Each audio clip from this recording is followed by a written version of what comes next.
Hello everyone, কালকে ছিল আমার বাবাইয়ের অন্নপ্রাশন অনুষ্ঠান এবং সেই উপলক্ষেই আমরা সবাই বেরিয়ে পড়েছিলাম শুক্লম্বর ভট্টাচার্য দিঘির উদ্দেশ্যে।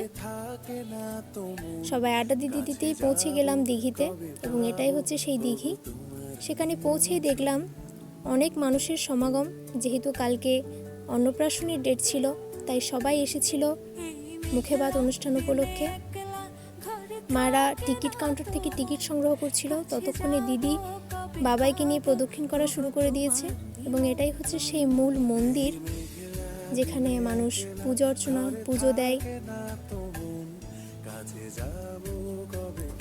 এবং এটাই হচ্ছে সেই বটবৃক্ষ যেখানে মানুষ মানত করে নিজেদের মনোবাঞ্ছা পূর্ণর জন্য। দিদি বাবাইকে নিয়ে পুজোতে বসে গেছিল।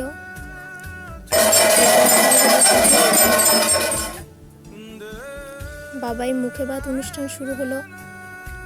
তার খুব বিরক্ত লাগছিল যেহেতু সবাই তাকে মুখে ভাত দিচ্ছিল। গরমে এক নাজেহাল অবস্থা তার। তারপর একটু ছবি তোলা, ভিডিও শ্যুট করা, আমরা সবাই গ্রুপ ছবি তুলছিলাম আর তিনি আমার কোলে শান্তিতে ঘুমোচ্ছিল। আর এটা হচ্ছে আমার বড় বাবাই।